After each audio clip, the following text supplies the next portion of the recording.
setelah meminum pil ini, setelah menggunakan alat untuk mencegah haid, ya, ternyata ada bahaya yang ia temui, maka kondisi ini berarti tidak diperbolehkan untuk memakai.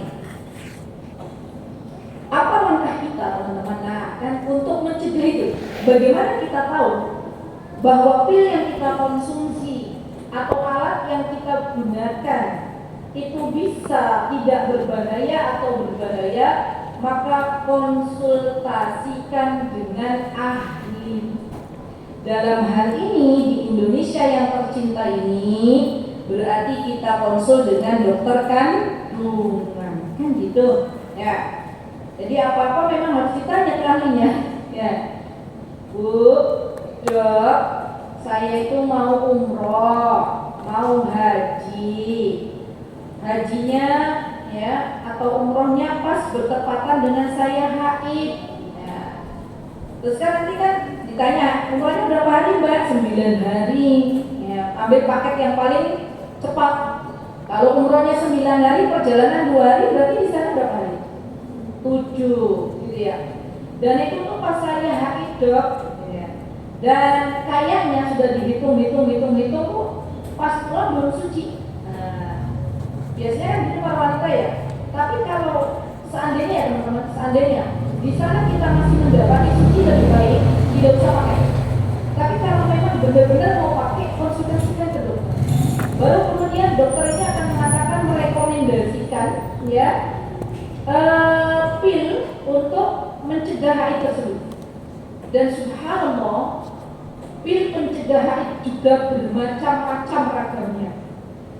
Ada pil pencegah haid ya, menurut pengalaman yang sudah saya temui di lapangan yang mendampingi para jamaah umrah, ada pil penunda haid yang diminum sehari hanya 1 kali saja dan itu bebas jamnya.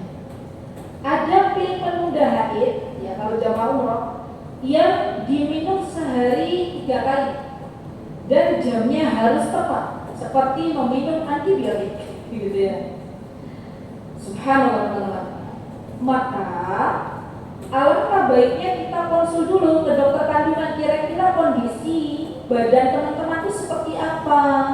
Oh ternyata badan teman-teman tuh misalnya tidak bisa meminum obat kimia terlalu banyak, maka ambil dosis obat merek A, di mana misalnya di situ hanya membutuhkan 1 hari 1 saja, gitu ya.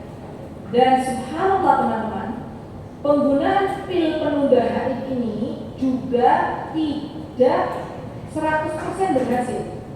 Ya, setiap wanita itu beda-beda. Saya pernah menemui jamaah umroh 2 orang, ya, dengan kasusnya sama, pilnya sama.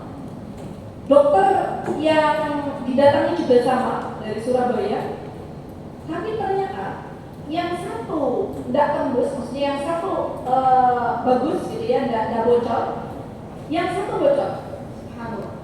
Padahal dokternya sama, pil yang dikonsumsi sama. Subhanallah. Berarti ini kan kembali lagi ke faktor individu masing-masing ya.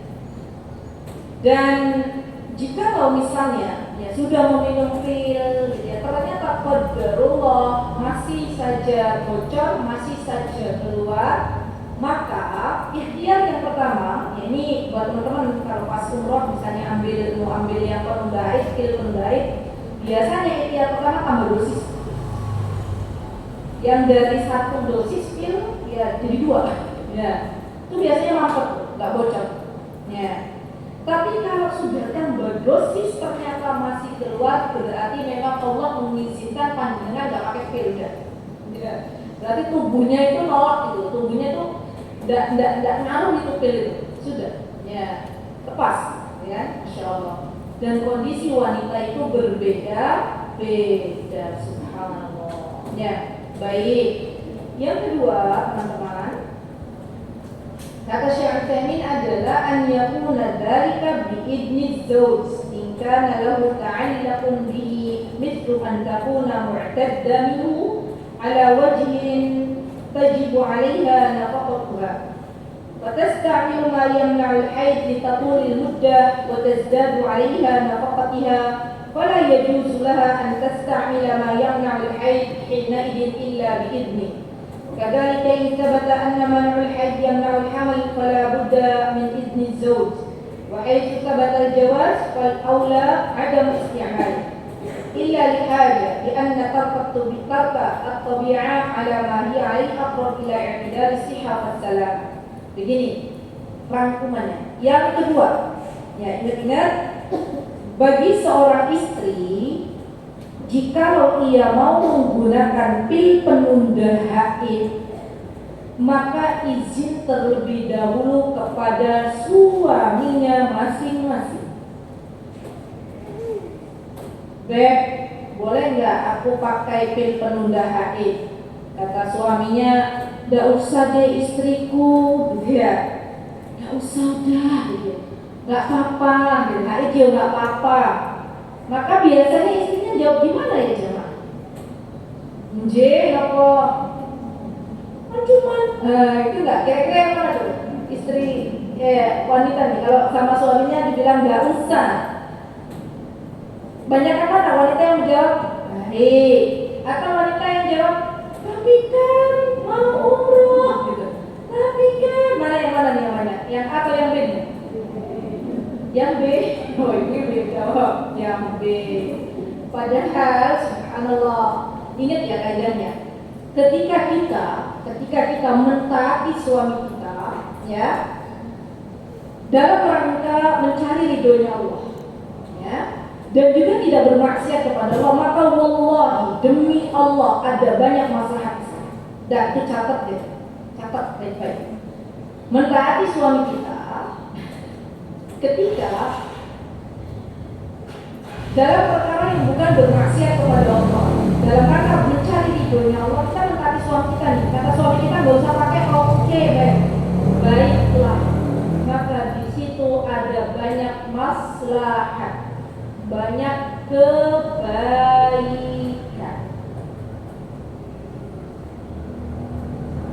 Kita nggak pernah tahu kebaikannya apa. Allah Ta'ala, ya kemungkinan bisa jadi misalnya ketika dia nurut ke suaminya, akhirnya dia terhindar dari kista, ya terhindar dari kanker rahim misalnya. Ya kenapa? Karena nurut sama suaminya, ya. Dan nurut sama suami dalam hal yang tidak dilarang oleh Allah Subhanahu Wa Taala itu adalah sebuah kewajiban bagi seorang istri. Jadi izin dulu ke suaminya masing-masing. Siap nggak ibu? Insya Allah. Baik. Kalau suaminya membolehkan, baiklah dek, silahkan pakai, gitu ya. Alhamdulillah, berterima kasih sama suaminya. Ya. Dan kata Syarif Yamin, ya, kenapa kok harus izin sama suami? Ya karena ada kaitannya dengan suami kita, gitu. Ya. Kemudian yang tidak diperbolehkan juga misalnya nih, kata Syarif Yamin, kasus di mana seorang wanita ditalak. Talak rojak, talak rujuk itu berarti talak pertama misalnya, talak kedua. Maka di dalam kaidah fikih, kalau ada seorang suami mentalak istrinya, baru talak satu, ya, aku talak kamu, satu kan? Maka di dalam agama Islam yang mulia ini, seorang istri hendaklah tidak keluar dari rumah suaminya. Dia tetap tinggal di rumah suaminya. Dan bagi seorang suami masih wajib menafkahi istrinya walaupun sudah dicerai satu. Di Indonesia ini kira-kira bagaimana realnya? Ada seorang istri dicerai oleh suaminya, talak rojak nih, ya talak yang rujuk, ya talak satu. Kira-kira istri ini masih tinggal di rumah suaminya atau tinggal di rumah ibunya? Di rumah ibunya. Ya padahal di dalam Islam harusnya tinggal di mana? Tinggal di rumah suaminya. Laki-laki seorang suami kalau sudah mentalak istrinya, rata-rata masih memberikan nafkah atau tidak? Tidak. Padahal di dalam agama kita, kalau kejadiannya istri baru ditalak satu, maka masih wajib seorang suami memberikan nafkah kepada istrinya, terutama nafkah yang berkaitan dengan nafkah lahir. Ya, untuk makan, sandang, pangan, papan masih diberikan. Ya. Nah kalau ada seorang istri ngakal-ngakalin ya ibu, ngakal-ngakalin, biar lama dapat nafkah dari suaminya, gitu ya. Aku tak pakai pencegah haid, ya kan? Kalau pencegah haid ini dipakai maka haidnya juga lama nanti, maksudnya dapatnya lama, berarti nafkahnya lebih banyak. Itu nggak boleh, ya. Tapi insya Allah wanita-wanita muslimah di Indonesia nggak ada yang begini, ya. Kenapa nggak ada loh? Suaminya jangan ngasih nafkah dari awal, ya kan? Bagaimana dia memikir pakai pil pencegah haid orang dari awal aja suaminya nggak kasih nafkah, ya kan? Walaupun mungkin ada ya, suami-suami yang masih takut kepada Allah, tahu ilmunya masih memberikan nafkah. Wallahu ta'ala. Baik. Kemudian kita akan belajar masalah yang kedua. Isti'malul mar'ah ma yajibul haid. Ya, ini yang kedua ini bertolak belakang dengan yang pertama. Apa itu menggunakan pil untuk mempercepat haid? Jadi ada penunda haid, ada untuk mempercepat haid. Ya, Masya Allah. Maka kaidah dasarnya kata Syekh Al-Utsaimin adalah jaiz, boleh. Baik-baik. Berarti pil untuk menahan haid atau mempercepat haid ini kaidah dasarnya apa? Boleh. Kapan diperbolehkan? Bisyartain, dengan dua syarat. Yang pertama adalah alla tatahayyal bihi ala isqati wajib min an tasta'milahu qurbi Ramadan min ajli an taftur aw tasquta bihi as-salat wa nahwa dzalik. Boleh dengan syarat nggak ngakal-ngakalin syariat, ya. Tidak menjadikan kewajibannya akhirnya gugur. Contoh, ada seorang wanita yang harusnya dapat haid di tengah Ramadan, di awal Ramadan, karena dia nggak mau berpuasa, wanita muslimah ini dia minum, ya, obat mempercepat haid, kata Syekh, dengan tujuan biar nggak dapat puasa di awal bulan Ramadan. Nah itu nggak boleh, ya. Jadi kalau ada sesuatu yang seharusnya wajib bagi dia, sholat, puasa, melayani suami, tapi dia minum opil untuk mempercepat haid itu agar gugur kewajibannya, maka itu tidak. Selagi dia tidak punya niat seperti ini berarti boleh. Gitu kan, gitu kaidahnya. Kalau nggak punya niat, saya cinta dengan puasa, ya pengen dapat puasa. Insya Allah wanita-wanita muslimah Indonesia seperti itu, ya.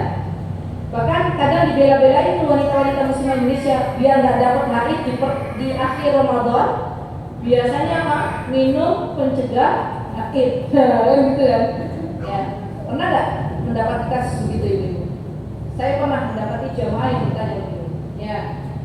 Saya ustazah, ya, malam Lailatul Qadar, gitu ya. 10 hari terakhir itu untuk iktikaf afdal. Lah gimana pas aku dapat haid, gitu ya. Boleh gak saya minum pencegah haid? Ya tadi pada dasarnya jaiz, boleh, tapi dengan dua syarat. Sama. Mempercepat haid juga boleh, tapi dengan dua syarat. Ya tidak, yang pertama, poin pertama, tidak menjadikan kewajibannya, tidak dijadikan sebagai sarana untuk menggugurkan kewajiban. Ya. Yang kedua adalah an yakuna dzalika bi idzni zauj, sama. Yang kedua adalah mendapatkan restu atau izin dari suami masing-masing. Kenapa? Karena li'anna husulul haid yamna'u min kamali istimta'. Apa itu yang pertama? Karena kalau wanita ini dia haidnya lebih cepat, maka akan mengurangi kesempatan seorang suami berhubungan biologis dengan istrinya. Nah, itu alasan pertama, ya kan? Jadi, kalau ada seorang wanita seumpama dia sudah nggak mau lagi malas-malasan melayani suami, adalah aku nggak mau lah melayani suami, tak minum aja obat untuk mempercepat haid misalnya. Nah, itu nggak boleh. Dan Allah zat yang maha tahu apa yang ada di antara keduanya, gitu ya. Nah itu yang pertama, alasan pertama kenapa tidak boleh ya menggunakan pil untuk mempercepat haid karena itu akan mengurangi jatah suami dalam berhubungan biologis dengan istrinya. Kemudian kata Syaikhani, fala yajuzu isti'malu ma yamna'u haqqahu illa biridhahu. Wa in kanat mutalliqah fa inna fihi ta'jilu isqati haqqi az-zawji min ar-raj'ati in kana lahu raj'ah. Kata Syaikhani, kata beliau, ketika seorang istri dia tidak mendapatkan izin dari suaminya, maka tidak boleh memaksakan diri meminum pil yang bisa mempercepat haid. Ya, karena itu akan menghalangi hak suaminya. Dan jika istri ini dalam keadaan tertalak itu adalah istri yang sudah dicerai oleh suaminya dalam keadaan cerai roj'i. Cerai roj'i itu adalah cerai yang bisa balik. Cerai itu ada dua, ada cerai roj'i, ada cerai bain. Bain itu yang nggak bisa balik kecuali dengan akad baru. Kalau talak roj'i, ya cerai yang bisa balik. Selesai masa iddah, selesai sang istri menunggu masa iddahnya. Kalau di antara keduanya bersepakat untuk kembali lagi menjadi pasangan suami istri, maka bisa langsung berkumpul tanpa harus ada akad baru. Ini yang dinamakan dengan talak roj'i.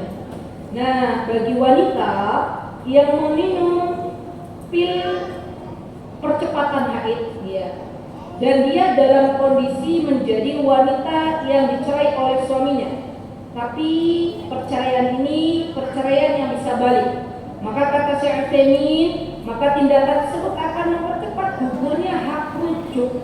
Ya, kan harusnya kalau rujuk itu kan kalau iddah yang murni, yang normal itu kan 3 kali haid atau 3 kali suci. Kalau dia misalnya 3 bulan nih, ambillah 3 bulan, setiap bulan dapat 1 kali haid. Kalau seandainya dia minum pil untuk mempercepat haid misalnya, maka bisa jadi 1 bulan dia dapat 2 kali haid. Yang seharusnya dia menunggu 3 bulan, akhirnya menunggu 1 bulan setengah gitu menurut saya. Jadi itu tidak diperbolehkan. Ya, baik. Kita sudah membahas 2 poin besar. Hukum meminum pil penunda haid dan hukum meminum pil untuk mempercepat haid. Yang ketiga, yang akan kita pelajari terlalu cepat dari ibu. Terlalu cepat betul? Tidak ya? Pas, alhamdulillah. Yang ketiga adalah isti'malul mar'ah ma yamna'ul haml. Nah, ini yang di player ya. Penggunaan alat kontrasepsi atau ketika seorang wanita dia meminum atau menggunakan alat mencegah kehamilan.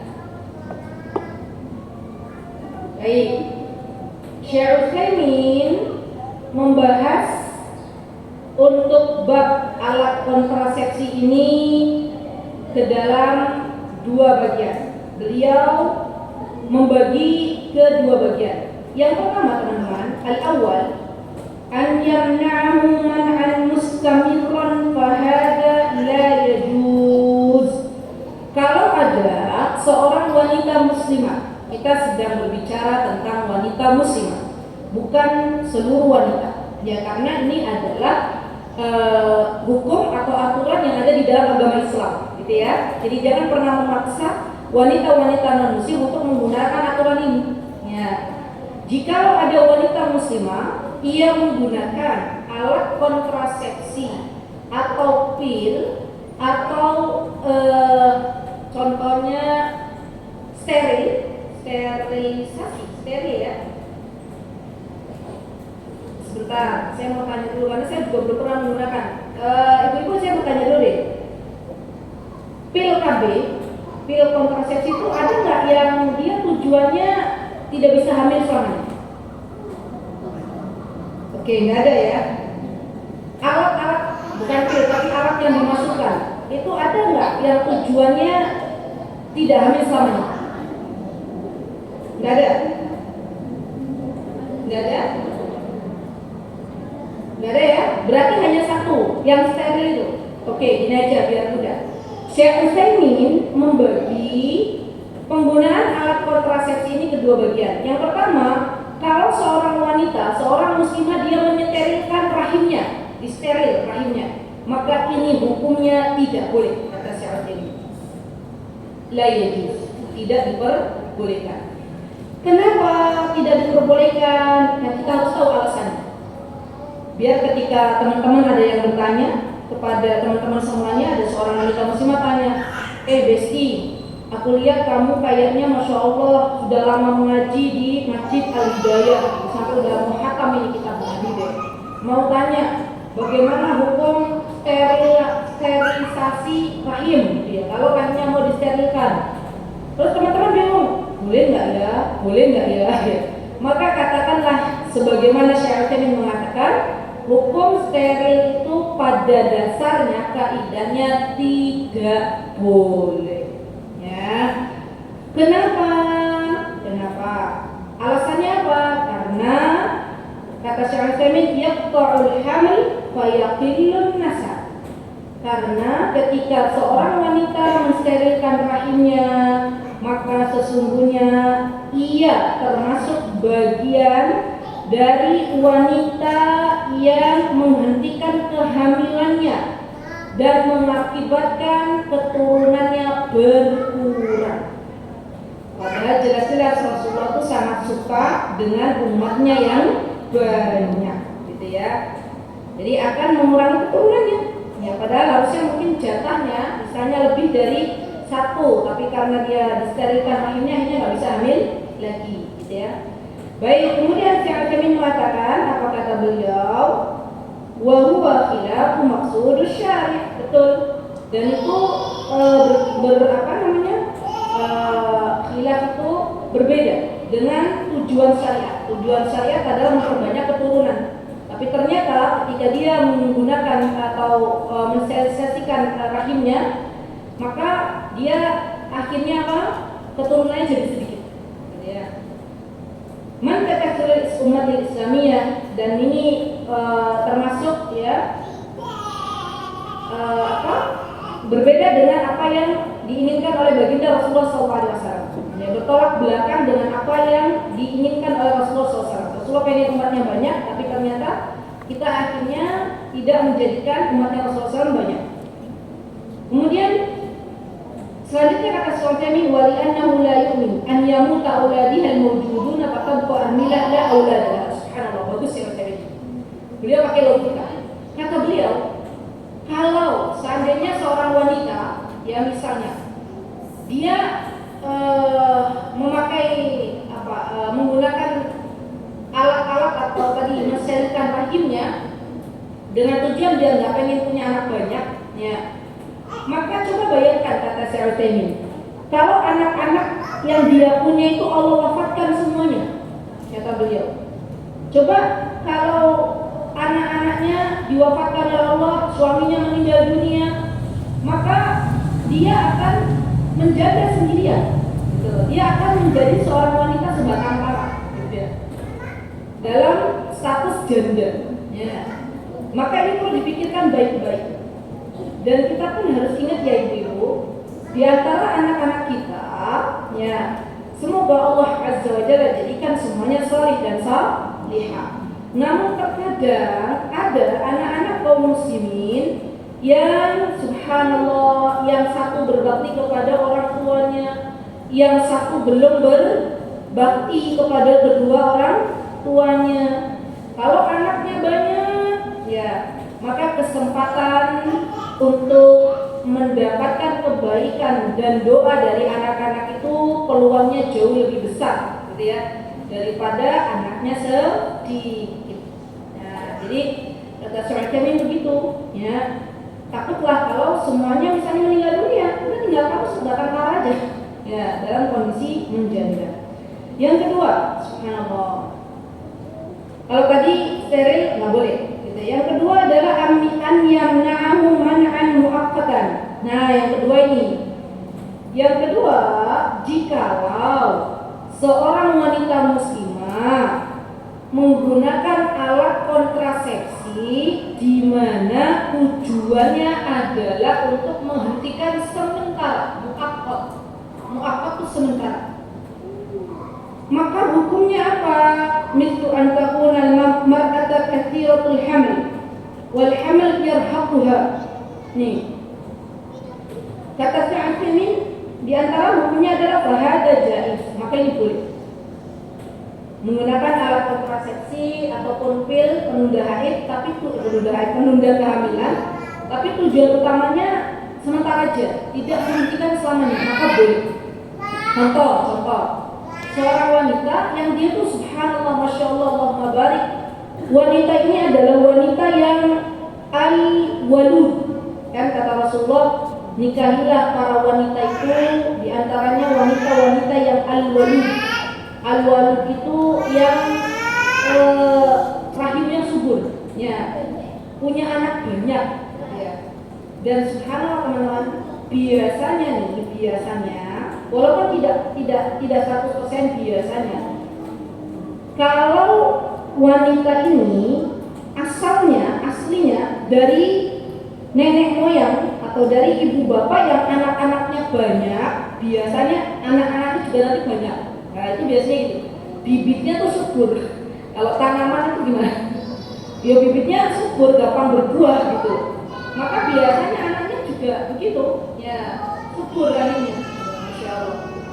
Sampai kadang ada ya, masya Allah ya, wanita yang saya pernah mendapati seorang wanita yang masih muda, ya usianya belum 30 tahun, ya anaknya yang kecil usia 2 tahun setengah.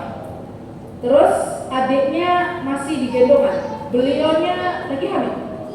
Ya, masya Allah, saya bilang sampai masya Allah ya, saking suburnya tuh sampai begitu keadaannya, masya Allah.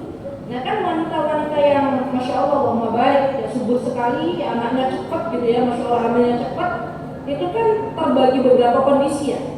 Ada yang kondisinya kuat, masya Allah, kuat, suaminya mau membantu gitu kan. Maka itu luar biasa itu, masya Allah, harus disyukuri. Tapi ada wanita, saya juga pernah menemukan ada jamaah wanita yang masya Allah, Allahumma barik alaiha, beliau itu anaknya banyak, masya Allah, 1 lusin, meninggal 1, ya jadi 11. Itu setiap hamil biasanya beliau dalam keadaan apa tuh, kabarnya itu bed rest ya, udah nggak bisa ngapa-ngapain, kasur aja. Tapi yang masya Allah memberikan kekuatan, mau terusnya, masya Allah. Jadi ada 2 kondisi. Maka kata Syaikhul, kalau seandainya wanita yang lemah ini, yang kalau hamil dia nggak bisa ngapa-ngapain, jalan aja, ya Allah, gitu ya. Pernah lihat nggak ibu kondisi wanita yang gitu? Lemah banget, gitu ya. Sampai makanan tuh nggak masuk, makanan tuh nggak bisa masuk sampai ke kerongkongan, muntah lagi. Tapi kan ada loh yang hamil tuh masya Allah kuat, bahkan nyidam gitu. Itu nggak semua wanita itu merasakan nyidam. Subhanallah. Saya pernah punya teman diaman zaman dulu kala, ya. Beliau tuh nyidam biskuit, lagi hamil dia, nyidam biskuit yang ada di Indonesia. Gak ada diaman. Ya Allah, saya. Ada juga teman yang dia hamil aja, masya Allah, baik. Gak ada nyidam pengen ini, pengen itu, pengen dia. Semua anaknya ketika berada dalam kandungannya itu, beliau nggak kata beliau, saya nggak pernah merasakan nyidam. Subhanallah, ada begitu ya. Subhanallah. Jadi kalau ada yang mengatakan, orang hamil muda tuh pengen nggak segar, nggak muda, ternyata nggak semuanya juga. Ya, ada yang nggak merasakan nyidam itu ada. Ya, ada yang sampai nyidam tuh benar-benar, gitu ya. Jadi bersyukurlah atas apa yang Allah berikan, dinikmati aja, ya, gitu kan? Nah, kalau keadaan wanita ini lemah, terus dia nggak kuat, dia bilang ke suaminya, bebekku, cintaku, kayaknya aku tuh nggak kuat, badanku lemah, kalau saya hamil terus, anak-anak, gak ada yang ngurus, gimana, gitu ya. Terus suaminya bilang, ya udah, nggak apa-apa, silakan pakai alat kontrasepsi, boleh, silakan, gitu ya. Baik. Nah ini nih. Masya Allah, Allah barik, bagusnya saya ini begini, bijak gitu. Melihat sebuah problem, sebuah masalah itu dari berbagai sisi gitu ya. Baik. Yashtaritu an ya'dhi bi zawjah, sudah. Ya, dengan syarat tadi suaminya mengizinkan, wa alla yakuna bihi dharar 'alaiha. Dan yang kedua adalah tidak membahayakan bagi emaknya, bagi ibunya. Ya, bagi wanita ini. Tidak membahayakan wanita ini ketika menggunakan alat kontrasepsi, baik itu yang diminum maupun alat yang dipakainya. Wa daliluhu, dalilnya ibu apa yang menjadi landasan Syekh Utsaimin membolehkan para wanita boleh menggunakan alat kontrasepsi, maka beliau berdalil anna sahaba kanu ya'ziluna an nisa'ihim fi ahdi Nabi sallallahu alaihi wasallam min ajli alla tahmil nisa'ihim falam yanhu an dhalik wal 'azl an yujami' zawjatuhu wa yantazi' 'inda al-inzal fa yatazilu fadhil farj. Baik. Beliau mengatakan dulu pada zaman sahabat radhiyallahu anhum, para sahabat menggunakan metode azl. Kalau ada yang bertanya, ada yang tahu nggak azl? Ada yang belum tahu? Ibu belum tahu? Oke, saya beritahu. Azl itu, maaf ya, saya sharing, saya izin menyampaikan. Azl itu seorang suami berhubungan biologis dengan istrinya, maka spermanya tidak ditumpahkan di dalam, tapi ditumpahkan di luar. Nah, itu azl. Dan zaman sahabat itu dilakukan. Mereka melakukannya, tapi Rasulullah tidak melarangnya. Metode ini dipercaya bisa atau sangat bisa untuk bisa menunda kehamilan bagi seorang istri, bagi seorang wanita. Ya, jadi nggak apa ya, gimana mau hamil? Spermanya dia nggak ditumpahkan di dalam, ya kan? Nah, ini juga boleh. Ya, jadi kesimpulannya teman-teman, seandainya ada seorang wanita muslimah zaman sekarang nih, bisa. Tadi yang dia tuh kalau hamil rentak apa ya? Saya rentak ini. Rentak apa? Rentak deket-deket. Tapi ibu juga tahu rentak ya, deket-deket gitu ya. Maka dia ada dua pilihannya. Mau tetap terus melahirkan, tapi dengan syarat tadi anak-anaknya keurus, dianya juga keurus. Jangan sampai wanita muslimah ya punya anak banyak, hamil terus, melahirkan, menyusui. Itu ada wanita muslimah yang begitu. Saya pernah ketemu wanita muslimah yang beliau bilang ke saya, Ustazah, bagaimana saya harus bersikap? Saya tuh kalau ketemu Ramadan keadaannya hanya dua, Ustazah. Gimana Bu? Kalau nggak hamil, menyusui baik aja. Masya Allah, mabarik. Maka saya bilang, kalau jenengan nggak bisa puasa, ya nggak bisa juga kodok puasa, karena kan menyusui terus. Ya udah, insya Allah ini aja cukup, gitu ya. Kalau seumpama nih ada seorang wanita muslimah yang begitu, maka harus dilihat juga, bukan hanya kuat fisiknya, tapi juga mentalnya dia kuat apa enggak. Gitu loh. Jangan sampai seorang suami melihat, oh istriku ini tegar ini, ya, strong woman, wanita yang kuat gitu ya. Tapi ternyata wanita itu bilang besoknya depresi, gitu ya. Kenapa tuh biasanya baby blues gitu ya, kena sakit mental. Itu nggak boleh, haram, nggak boleh. Ya. Jadi seorang suami itu harus bijak melihat kondisi istrinya seperti apa. Oh, istriku ini terlalu repot kalau misalnya anaknya rentet-rentet, gitu ya. Coba bisa dibayangkan dari ibu. Ya mau tidur, baru mau tidur, ya. Yang satu mau tidur lagi, yang satu nih mau ke kamar mandi, gitu ya. Yang satu lagi lapar, gitu kan, kasihan juga ya. Itu bisa pernah nggak lihat ibu-ibu yang begitu? Saya pernah, ibu-ibu masuk ke bertamu ke salah satu akhwat, gitu ya. Beliau punya banyak banget ya, Masya Allah, saya lupa menghitung berapanya, ya. Tapi yang jelas banyak. Saya masuk ke rumah beliau itu udah bukan masuk lagi kayak di rumah, kayak lagi masuk ke playgroup. Iya, Masya Allah. Nah, sampai saya sini, ada yang bisa dibantu nggak? Kan kita Masya Allah ya, lihat kondisi begitu tuh, ya Allah, Masya Allah, kuatkan ya Masya Allah. Kita Masya Allah. Ada ya wanita-wanita yang begitu tuh zaman sekarang itu Masya Allah. Ya. Jadi kalau misalnya dia kuat, alhamdulillah. Kalau nggak kuat, ya udah dikasih pilihan tadi. Pilihan menggunakan alat kontrasepsi atau suaminya azli. Nah itu metodenya. Ya, gitu ya. Kalau seandainya misalnya nih istrinya ini kalau mengkonsumsi pil gatal-gatal alergi, misalnya pil alat kontrasepsi, pil untuk mencegah kehamilan, atau dia pakai alat kontrasepsi ternyata nggak cocok gitu. Kan katanya ada beberapa wanita yang nggak cocok ya, hormonnya kalau pakai ini, pakai itu gitu ya. Maka kalau begitu ya ambil yang azli, sudah. Ya, bilang ke suaminya, Cin, ya untuk sementara waktu kita pakai metode azli. Nah, itu boleh, silakan. Tadi udah tahu ya azli, ibu sudah paham ya? Alhamdulillah. Baik, begitu teman-teman. Terakhir, yang keempat, poin yang keempat sebenarnya ini udah ya kemarin, tapi nggak apa-apa. Kita izin murajaah. Yang terakhir adalah isti'malul ma yasqutul haml.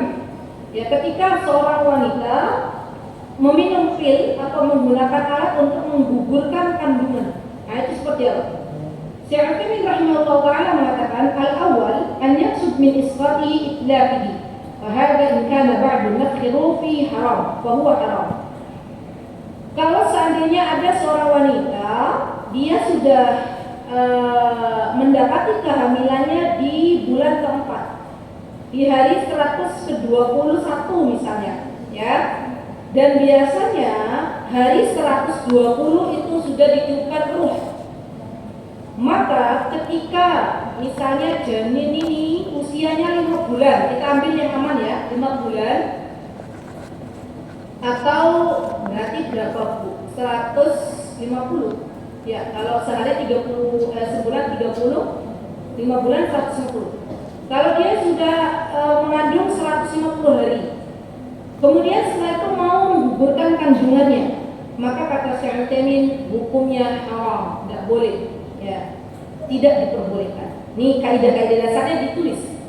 Wanita menggugurkan kandungan ketika usia kandungannya sudah 120 hari minimal, maka kaidah dasarnya adalah tidak diperbolehkan. Ditulis dulu biar nggak bingung. Bila wae, tidak ada keraguan di dalamnya.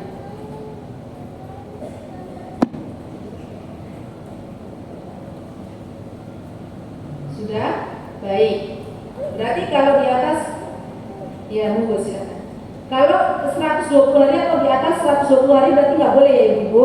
Ya kenapa? Dan ini ijma ulama, kesepakatan ulama. Nggak ada yang berbeda pendapat dalam hal ini. Haram, nggak boleh. Namun, wa in kana qabla nafkhur ruh fihi faqad ikhtalafa ulama. Nah ini Syekh Utsaimin lebih bijak nih. Kalau seandainya dia menggugurkan kandungan sebelum usia kandungannya 4 bulan atau 120 hari batas minimal, maka para ulama berbeda pendapat. Dan ketahuilah wahai saudariku, dalam masalah fikih, dalam masalah ijtihadi, kita tidak mengapa mengambil pendapat yang berbeda dengan teman kita. Tidak apa-apa. Ya. Kenapa?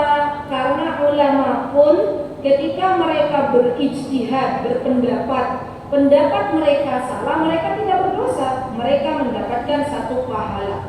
Kalau pendapat atau ijtihadnya benar, maka mereka mendapatkan 2 pahala.